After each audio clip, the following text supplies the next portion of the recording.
Hey guys, this is an update video. It's really hard to even, it's been so crazy the past few days. It's really hard to even like decide like where to start or how to start or anything like that. It's just really difficult trying to do that. And I also don't know, like, I can't really remember. I know last time like that I chatted about the baby in this situation, that we were getting ready to go camping and then we went camping. So what we did is we went camping close to the hospital that we were going to be delivering at, which is was EMMC or Northern Light, depending on, like, lots of people still call it the old name, which was EMMC. And so we were going to be delivering there into the NICU, and on that, so we started camping Sunday. So we started camping Sunday and expected to maybe be induced like that following Monday. So that was the plan there. And then I still was going for my ultrasounds, and so I had an ultrasound on Monday, and I guess another ultrasound they had some concern about this, but they couldn't get a good position, so they didn't mention it before. But and I am not going to get the names correct. I know I'm not. I have them all written down, but I'm sitting here at a campground. I'll explain that in a minute. So they had I had my ultrasound then, and then when I had my ultrasound, they said, well, wait a minute, I want to talk to somebody and then come back to you and all that type of stuff. So we had a growth scan, and he is growing well. He was, I think, 5 pounds, 6 ounces, they estimated, in that growth scan, which is really good.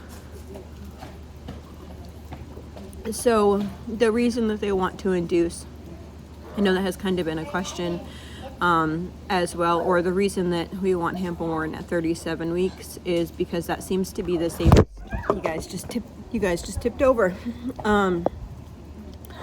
That is the safest like time frame. Like if you get to 36, 37 weeks carrying a baby that they believe has trisomy 18, then that is definitely considered full term. Even at 35 weeks, it's like a blessing, right? So I really feel very grateful that we have made it as far as we have. And so it just, the later they get, a lot of times they would have a potential of like being a stillborn. So we had made the decision along with our doctors that would probably be a good decision. And so then I was going to be meeting with them on Thursday, talking to my midwife, ultrasound, and the NICU on Thursday. But on Monday, they found something which I think is called diaphragmatic hernia. I might be saying that wrong, but I believe that's what it's called. So basically, the diaphragm in your body is like here. You can't see me. There. It's right under like your chest bone. And so basically the diaphragm is a muscle that holds your lower part, like your stomach contents, down from your chest part, which is like your lungs and that type of stuff. So they thought that they saw a hole in the diaphragm, which would make the contents of the stomach go up into the chest cavity. So they said, well, I think we're going to have you have an MRI down in Portland, which is about 4 hours from our house. So I called them, and they said they couldn't get me in until Friday. And as most of you know, I've had contractions like off and on. They're not painful contractions like at all. It's just like, because I know that my baby needs care, like I'm more aware that I'm having contractions, because normally I kind of just ignore what you have, right? And that's the way I kind of deal with labor. Okay, so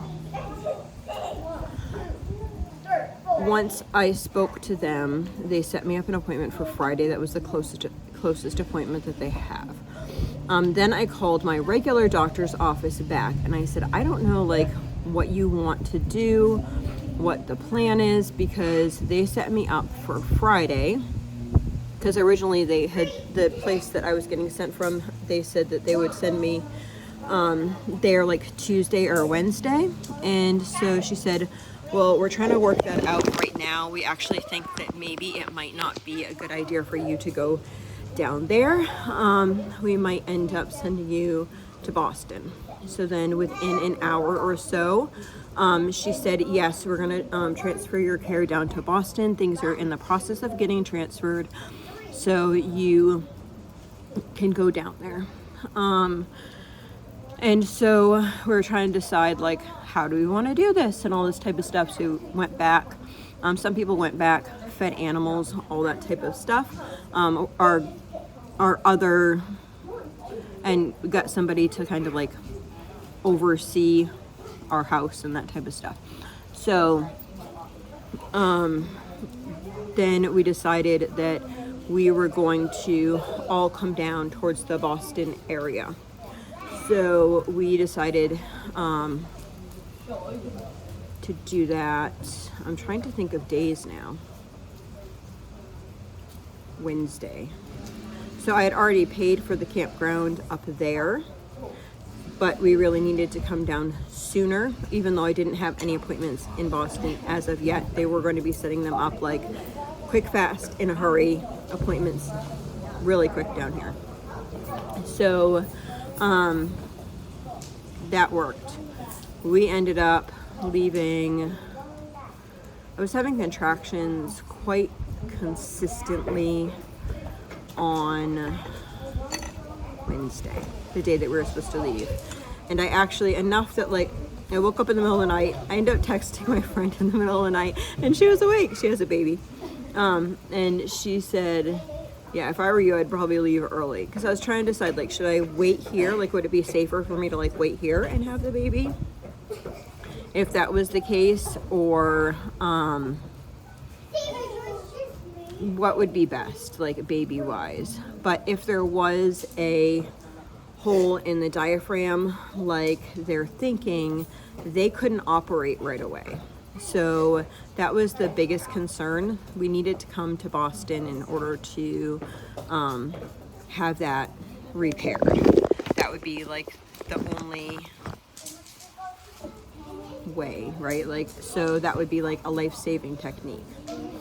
Other than that, with what they were thinking of the diaphragmatic hernia, basically the intestines come up and press on the lungs, and it's a really, really serious situation. So I said, okay, you know what? I'm good, we're going down. So we started to go down. I talked to them and I said, should I get a campground closer to there and then wait to get appointments and that type of stuff? And they said, yes, just get down there. Okay, so we started to come down here. We have two vehicles. One is pretty much holding like us and the kids and that type of stuff in there. And then the other vehicle had all of our camping supplies, and just my older daughter, she was driving that. And so that had like all the tents, all the food, all the stuff, all the things, right? We had actually dropped off, we have a truck as well. We dropped off a truck at the house and brought back some more food in addition to what we already had, just to bring down here. So we ended up doing that and heading down here. Well, I continued having contractions off and on. So I called Bangor, and in order to get to the campground that we're at, we had to actually go through Boston to get to our campground. So we called, I called my doctor. I said, they're not painful contractions, but it's like annoying and consistent enough that I'm like, okay, I don't know what's going on. So she said, go to Brigham and Women's. And so we did. If you have not been to Brigham and Women's, or like a huge city hospital, Oh my goodness, just like getting there was so overwhelming. Boston traffic was crazy by the time we were here. It was just totally insane. So we're trying to like pull into like the Brigham and Women's like hospital area, and the guy's like, no, you gotta go to the parking garage. And so we go over to the parking garage, and it's like parking underground. So we're going down this ramp like to go underground, and our big van couldn't fit in the parking garage. So then, and we're talking about like, this is like a Boston traffic, like jam-packed gridlock type situation. And so we're like, okay, so I get out of the vehicle. My back is like killing me at that point. And I think part of it is driving, part of it was some contractions, part of it was just, yeah. And so and you guys know that my back's been bothering me as well, but like every time I'd get any cramping at all, it was like in my back as well. And so I'm like, oh my goodness. So I am standing there trying to let my husband like back out. My daughter was behind him, so I'm like, no, stay there. And I'm like yelling, and like half the people don't speak English, so I'm like trying to ask like the valet drivers, and then they have like it's like hospital police, I guess. And so I'm like trying to get somebody to like explain the situation, and they're like, no speak English. And I'm like, oh my goodness. I'm like, who speaks English? Point to who speaks English. And so we got that backed out, and we found somebody that did speak English. And I was like, listen, I think I'm in labor. This van doesn't fit here. This one, whatever. And he's like, okay, you come over here. And so he had the van over there.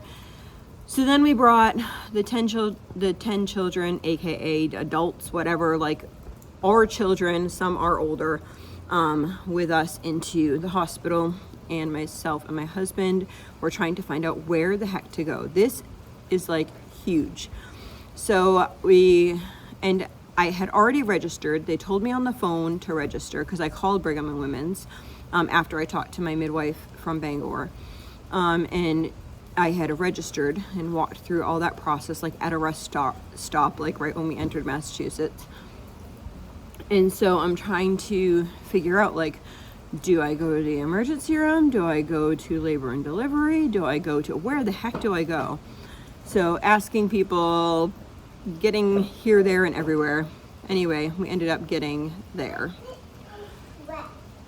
So, where we're at right now. I was not in active labor, which is kind of funny because like you'd think, I've had 15 children. I should know what labor is. But they were really thankful that I actually had come in because it kind of expedited, and I feel like that's how the Lord worked it out as well. It kind of expedited the whole process of being able to get like a bunch of appointments like right away. And so that's what happened.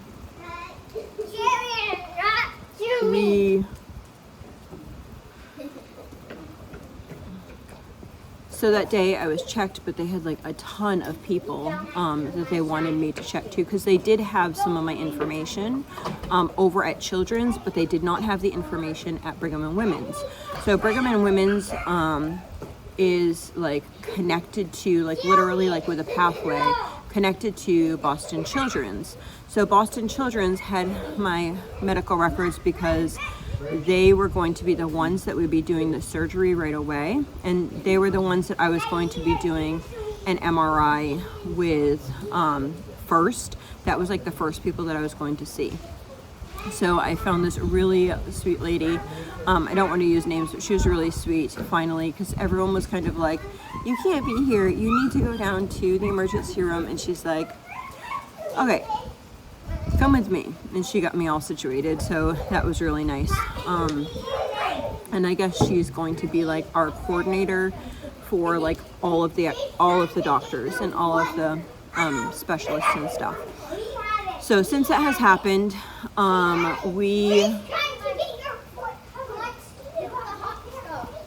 trying to think. so that day I had a bunch of like testing type things. And then the following day I had oodles of appointments for tests, because the tests that I had that day, one of them was an ultrasound, and in the ultrasound they did not see a diaphragmatic hernia. They had a diaphragmatic bulge, I guess. It's kind of like a weakening of the diaphragm, so like it comes up, but there's actually no hole where the contents are coming through. So they really needed to see that clearly to know what the best care was going to be for the baby right away. So the kids are having fun. We're under like a pavilion at the campground that we're staying at, and so it is raining and they're just like running circles. Yeah, real life. So where we're at right now. So that night that I had my labor-ish, and honestly, like if I had been at home, I'd be like, yeah, it's no big deal. Like I'm not in labor, or if it was normal, like a normal baby, normal delivery, like I wouldn't be concerned about it. But where this baby needs to have care right away and could potentially be born like not breathing, I did not want to be on the side of the road somewhere with a baby that wasn't breathing. So that's why it was best that we just got checked out, and everyone there was like, yes, you did the right thing. You should have come got checked out and whatever. I am starting to dilate, just not in active labor dilating. So anyhow, we ended up making the decision that night that, and by this time it's late, and the kids had been in the car in hospital for all day. We left that morning. We actually got up at 4 that morning and left by 6. So by the time we got down to Boston, it was like 2:30 or something like that. So by the time we were done with all these appointments, so we decided to come back to the campground, and we set up tents. It was like 9:30 by the time we got through all that traffic and everything. But side note, so we ended up, we're back to the parking. We ended up not being able to fit our van. So valet took, oh, you can't color your feet.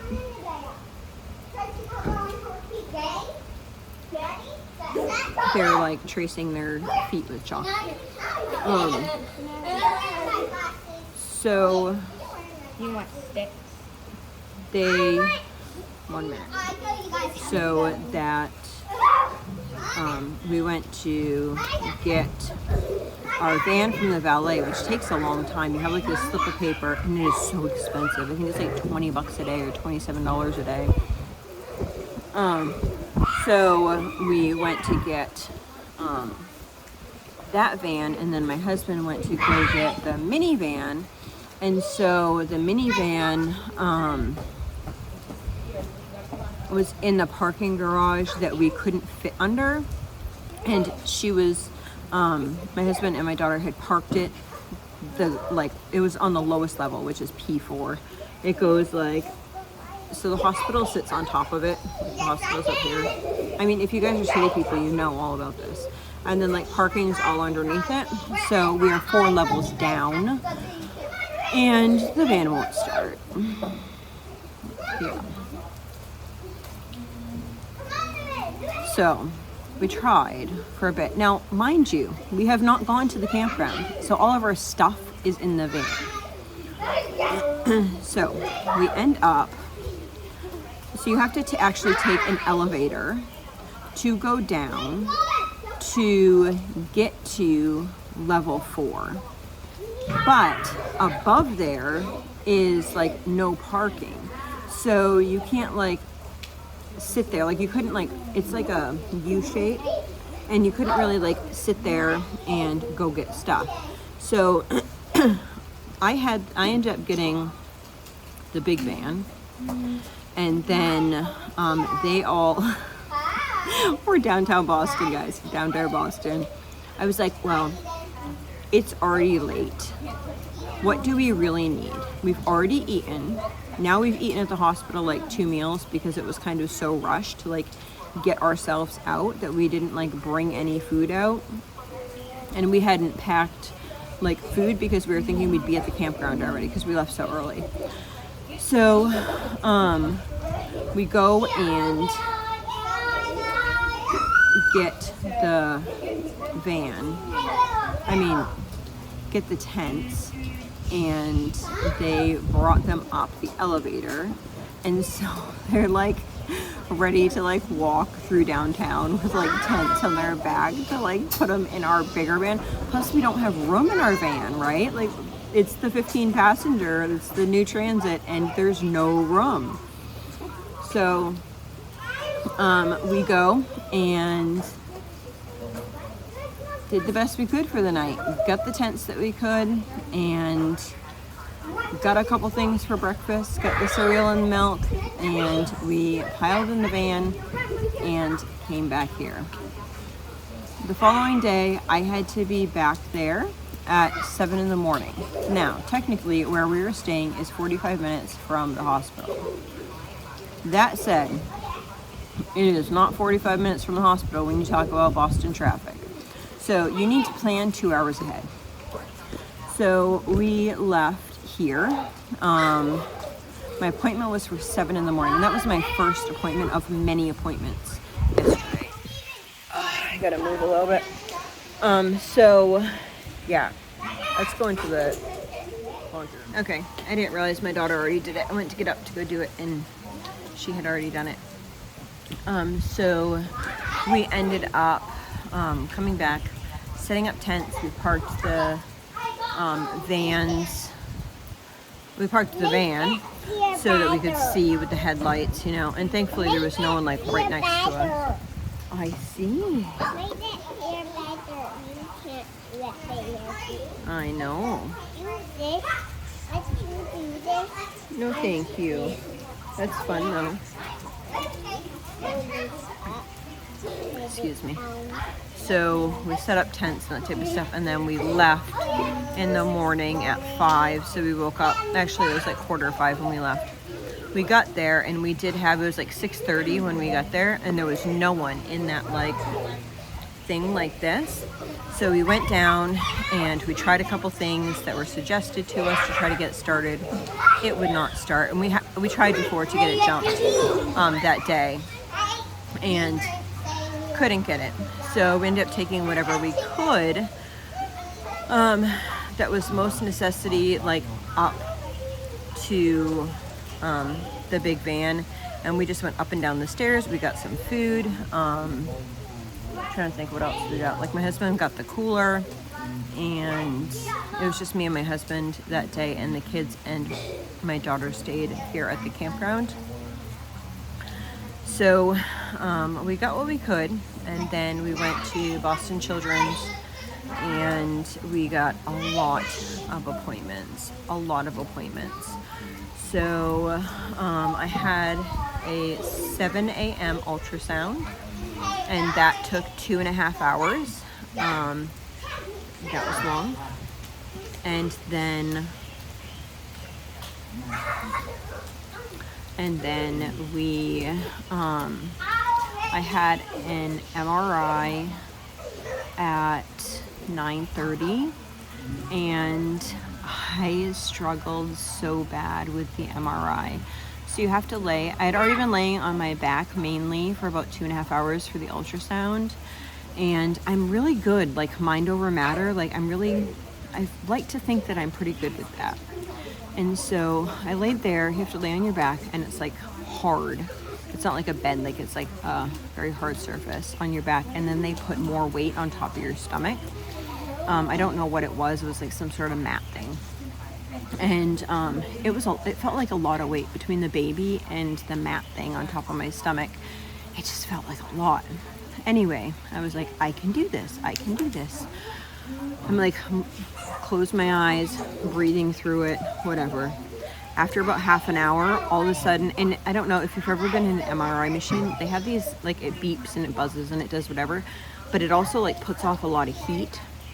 So at first I started feeling hot, and then my body was like numb. Like I couldn't, like I could feel my face kind of like this. Like I could feel everything starting to go numb. Like my left side was all numb, and then my right leg was numb. And so I ended up, and then all of a sudden I got this huge wave of like, oh my goodness, I'm gonna throw up in this thing. So I pushed the button, but then I'm like, oh my goodness, I'm gonna throw up in this thing. So I'm like, how do I get out of it? You know, you're like in this tube. Okay, so MRI machine, felt like I was gonna throw up. My husband was actually in there with me. And so like I was like in the tube, and it like, I pushed the button and nobody was saying anything to me. So then I'm like, I'm gonna like pull myself up like this and then like vomit over the side up there. Like you can't sit up, and like you can't really like maneuver. So I'm like, I'm gonna need to throw up. So then I like put my hands there, and they're like, he's like, they're pulling you out right now. I'm like, okay. So they pulled me out.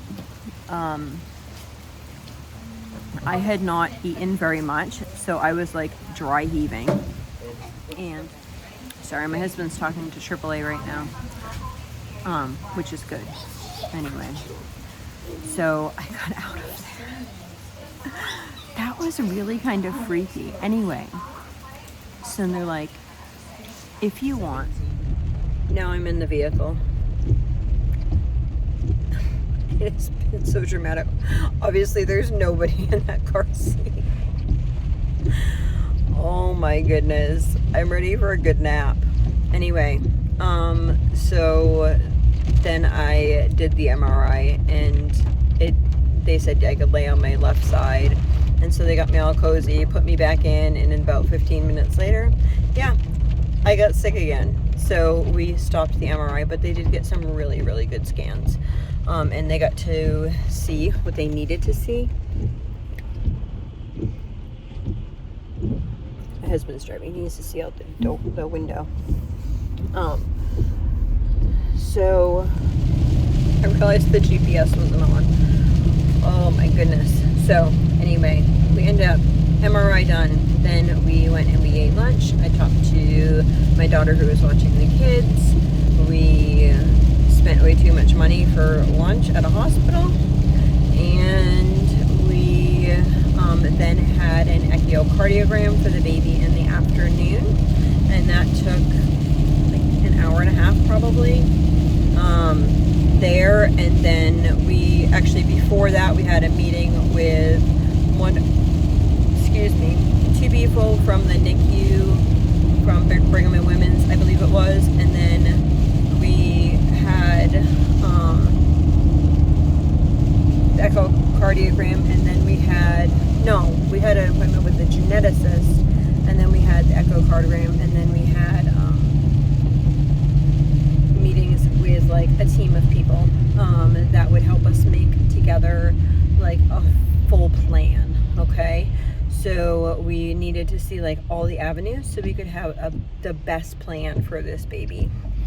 And so the day before and even that day, they talked to us a lot about like what our decisions would be, like how invasive we would want to do things, what we were okay with, what forms of resuscitation we wanted to do. Yeah, all the fun stuff you really don't want to talk about but needs to be talked about. We talked about those things. So we did that, and then we had a grand plan. And so for us and our thoughts, we are fighting for this baby's life. And we want to be informed of every decision that's going to be made. We also wanted to make sure that our children, if they wanted... In half a mile, at the roundabout, take the second exit onto Harding Street. If they wanted to, they could be there if needed, like immediately. So all of those things needed to be discussed. We also needed to discuss like if the baby was not born alive, like what we would do, or how all of that would look. At the roundabout, take the second exit onto Harding Street. So, yeah, lots of decisions. So then they went over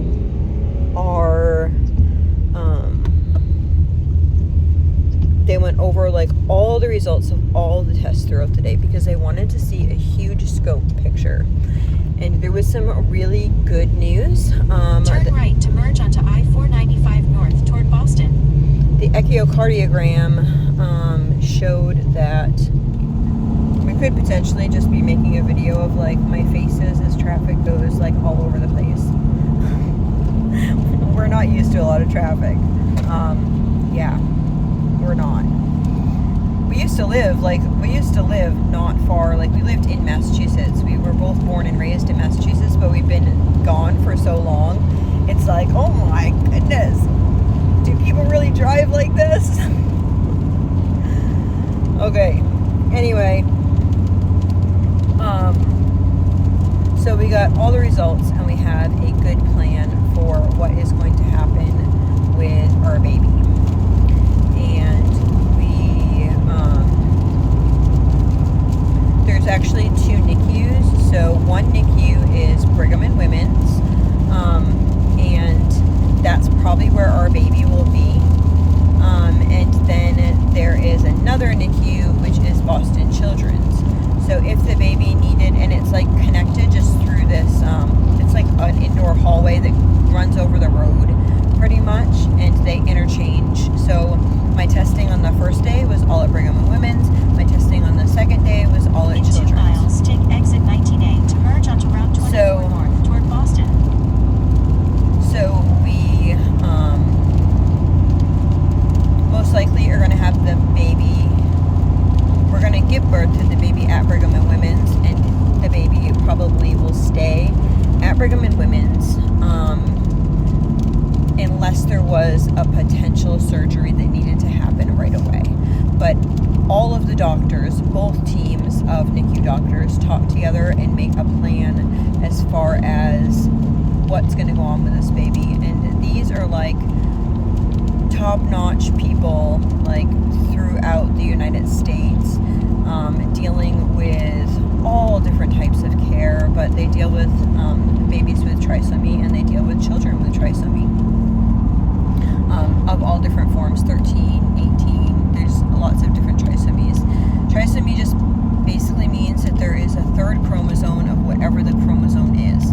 So trisomy 21, also known as Down syndrome, is trisomy 21. So it's the third extra chromosome of 21. So our baby is trisomy 18. It's a third extra chromosome of chromosome 18.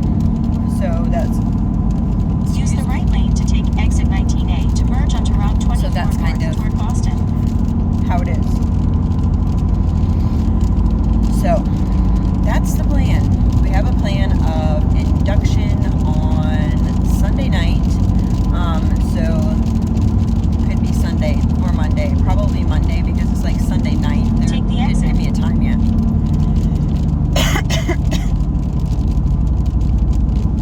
They didn't give me a time yet. I have to actually check my email because she said she was going to email me last night. So I need to check that to see when my time and all that type of stuff is. And yeah, so I guess a blessing of being like at Brigham and Women's is both my husband and myself could potentially stay in the NICU, in the room with the baby. I have not visited the NICU as of yet, and I don't know that I will before I have the baby, but that's what was told to us. That is a blessing of being in Brigham and Women's versus Children's. So yeah, and there's still like proper care most of the time. The babies that are in the NICU Children's, right after a surgery, or like right before a surgery. So the baby's heart is looking good, and yes, there is a hole in the heart, but they're going to do an echo when he is born, and the doctors at Children's also agree that he most likely is not going to need a surgery right away. They do not see any potential of a surgery right away. Stay in the left 3 lanes. The diaphragmatic In about hernia. 17 miles, take exit 41B on the left onto I-93 south toward I-95. The diaphragmatic hernia is not an actual hernia. It's like a bulging because this muscle is not strong, which can potentially push up into like the lung area, especially when the baby is in utero. So the baby will probably need to be in some sort of breathing apparatus at first, because we need to grow his lungs nice and strong to be able to strengthen that diaphragm as well, that diaphragmatic muscle. Because right now the babies are not breathing. They kind of almost breathe amniotic fluid, and but not actual breathing, so their lungs are not going to full capacity. So there's nothing pressing against the diaphragm to try to keep it back down. So we'll just have to see how it goes, but we did need to talk about breathing options right at the beginning so that they knew exactly how we felt as far as that went. And so we said that we were okay with any type of breathing apparatus, even if that required a vent in the beginning. And so we're just going to take it day by day. We were actually very shocked because we came all the way down here because there was a hole, or they thought there was the hole, and the baby was going to need immediate surgery. But I have been praying this whole time that the Lord just put us in a place that He wanted us to deliver this baby. And I feel like this was the way that the Lord got us here. And we're here for a purpose. And this baby has a purpose. So, yeah, that's really how I feel. And I think I'll do a separate video, and I think that I'm going to share his name. I usually don't share my children's names, but I think that it's really important for people to understand our journey and understand his name and the meaning behind his name. And I know a lot of you are praying for him, and yeah, I feel like we should probably do that. So I will share that in a different video, and I hope this helps. I know it probably seems really confusing because it's going to be yes, we're going camping, and then it's going to be okay, no camping there, we're going someplace else. And that's pretty much how my life has been over the past couple weeks. It's been oh, this is what we're doing, oh, this is what we're doing, oh, let's go do this. So right now what we are doing is we are Speed check reported ahead on Route 24 North. we are driving in the rain. We are driving back to the hospital. My husband went this morning with my sons and picked up the rest of the stuff that was in the van, the other van that has our stuff in it. They went and they picked that up. They tried to, last night we bought a battery on our way home, and we thought that maybe we could switch out the battery, so they tried to switch that out as well. So here's more drama to the story. So before I started making this video, my husband had called AAA and explained the whole situation because we didn't know. We are in 4 levels down of a parking garage with the height limit of 6 foot 8 inches. So we called AAA and we're okay, do we need to be, this is the situation, our vehicle's stuck here, we tried this and this, do we need to be there and then call, or how does this work? Is this even a possibility because of the height limit and that type of stuff? We told them where we were staying, camping, so that we would prefer something. We really do not want the vehicle to be done in downtown Boston, because that's just going to make, for us, it's really stressful because most places, loosening my seatbelt a little bit so I could adjust. Most places we can't park our van, our big van that we're in right now. Okay. I was making sure everything's all messed up. I was making sure that I wasn't in my husband's way, because I wouldn't want to be driving these roads, especially in the rain. I will be in a couple minutes, a little bit. Maybe it'll stop raining by then. Anyway, so they said, and we also asked, like, should we schedule this out? Do we need to be present on the scene, or what do we need to do? Like, how's this going to work and whatever? And the lady assured us, she's like, oh, no, you can schedule whatever out. Yes, we can.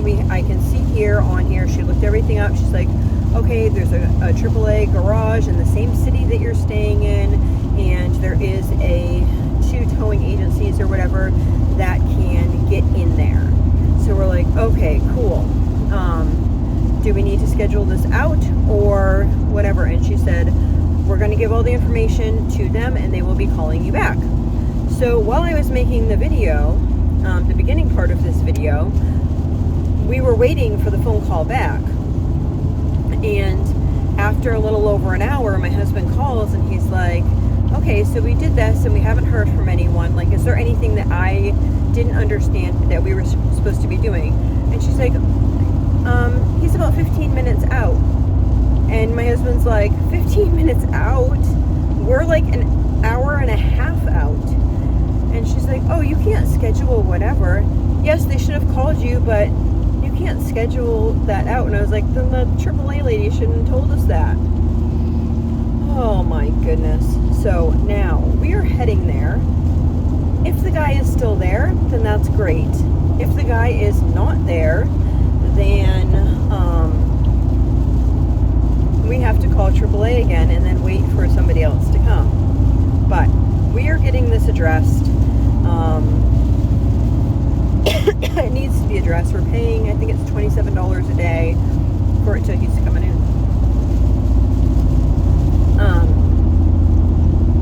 $27 a day for parking.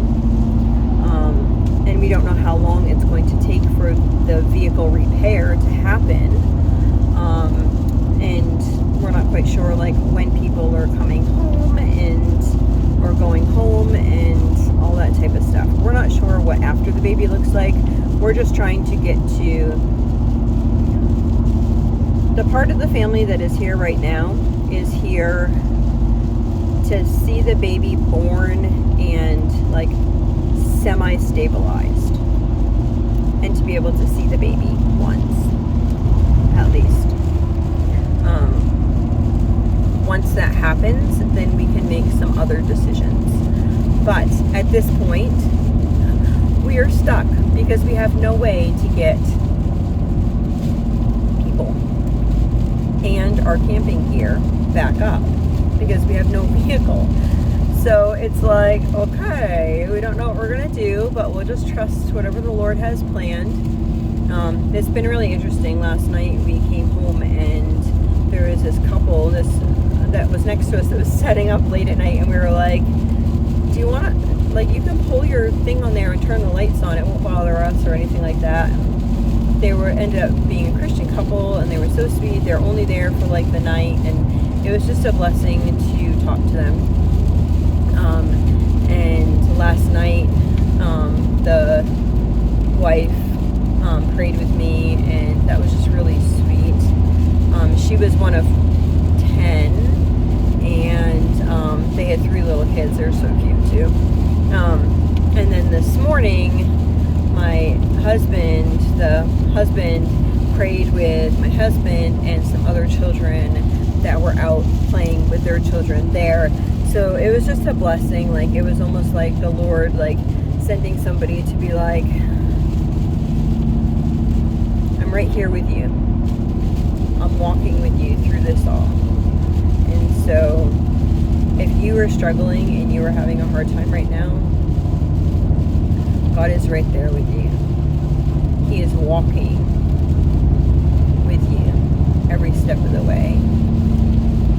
So I hope you all have a blessed and wonderful day, and I hope that pretty soon my video will be a little sweet baby to share with you. So have a great day.